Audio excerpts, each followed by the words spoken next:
Wow, so it looks like Disney is really messing up on the Star Wars mythos here with the Acolyte episode 3. I have not seen it, but I was grazing a little bit in the article. I was like, wow, man. Wow, you guys are meddling with the sky. You just erasing the relevancy of the Skywalker series. Like, you guys are wrecking it, dude. Obviously, I'm gonna keep my opinions, like, 100% of them, like, held back a little bit because I haven't watched the episode, but this is true. This is ridiculous, man. So why are Star Wars fans so upset with Disney's new series, The Acolyte? Since its premiere, the new Star Wars series, The Acolyte, has faced harsh criticism and backlash from most fans of the saga, created by George Lucas. While the series created by Leslie Headland boasts an 84% approval rating among critics on Rotten Tomatoes, fan opinions are starkly different, with only a 23% audience score. Average audience score. That's really bad. Yeah, this is really bad.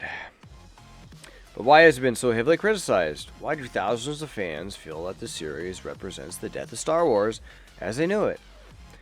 And even in the first episodes, there were already hundreds of critiques, and with the release of the third episode yesterday, things have spiraled out of control.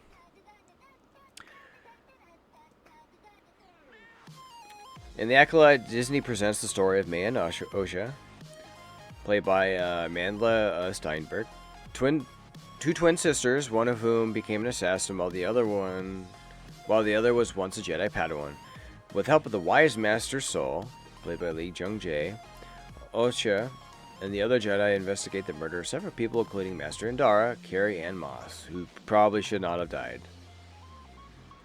That was their main selling point in the series, and they screwed that up. She is not the Drew Barrymore of the Star Wars universe in terms of Drew Barrymore and Scream that helped make that movie. This did not do this here. Hundreds, if not thousands, of fans on social media complaining that Star Wars was following a woke agenda with the series, featuring characters of different races but almost no white characters. They argue that it portrays all women as expert warriors better than men, or includes no white Jedi and other elements that they do not believe belong in the Star Wars universe. There is no evidence that this article shows that. That is it's just opinion piece right there. There's no evidence. There's just go based on evidence and facts. There's nothing there, so that's just opinion. Critics claim Disney is trying to impose a forced inclusion agenda, in addition to pointing out that Acolyte has poor dialogue, no character development, and many other flaws. Episode 3 ignites fierce fan debate. This is where things get bad. Things have worsened after the release of the third episode, Destiny, where the plot introduces what fans call lesbian witches who, spoiler alert, use the Force to bring about the birth of May Elsha. Right there, you just destroyed it. Right there, it's done. Yeah, it's gone. There's no recovering. It's impossible. It's done. Fans criticize, and this is what and this is the least of anything to worry about, is what it's mentioning right here. Fans criticize both the inclusion of LGBTQ characters and the fact that this plot point contradicts what was shown in episode 1. George Lucas, when it was still under his banner at LucasArts, or when LucasArts was still under his banner, under his name, his direction, shown in episode 1 where Anakin Skywalker was conceived by the Force without needing a father. You just erode that. It just eroded that in one episode. They completely eroded it. They may have made Star Wars for a new generation. They may have redefined it for a new generation. Okay, fine. But you destroyed it for like 3 generations, if not more.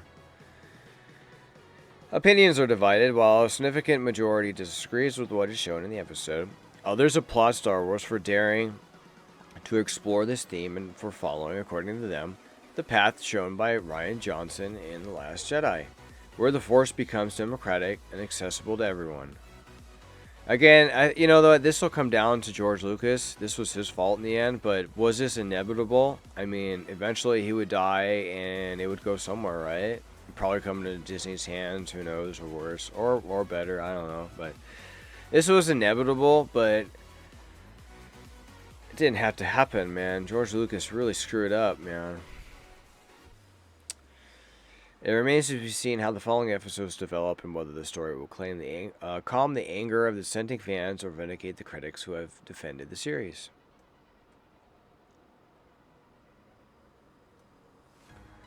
So the Skywalkers made Star Wars. Star Wars is the Skywalker saga. The Skywalkers, the family of Skywalker. It is what it is. And when you meddled in that, you water it down. What's left is this new era of Star Wars, the Disney Star Wars. That's all you got. You got characters that don't matter. As I once said infamously in one of my shorts. Because Star Wars characters, they don't matter anymore. And I understand having different points of view, different types of people, and that's fine. But modern Star Wars has been erasing the Skywalkers.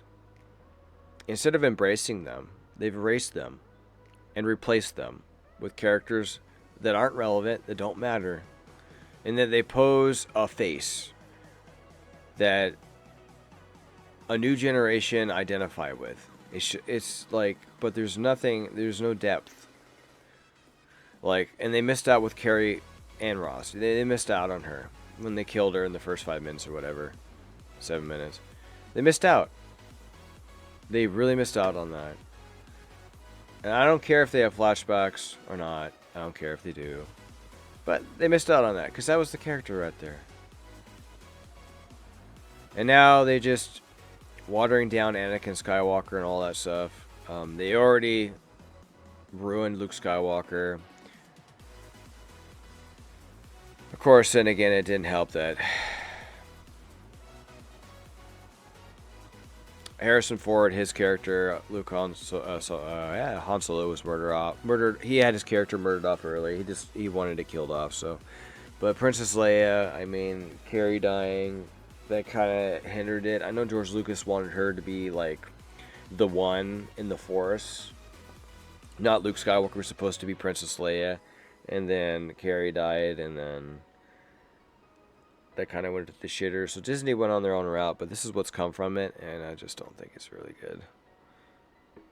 We'll see what happens, but with Ahsoka Season 2, when that went to the crapper mostly, I mean, Thrawn was good, that's fine and everything, but everything else went to the crapper. Ezra was fine, but with Sabine, that was so bad. And this is kind of like in comparison, so, but take what you will from it, so. I'll continue to watch the series. I'm going to check out episode 3 as well, but I'll watch the series, and there'll be parts that I enjoy it, but what they did with that, the Force creates Osha and her twin, it's just,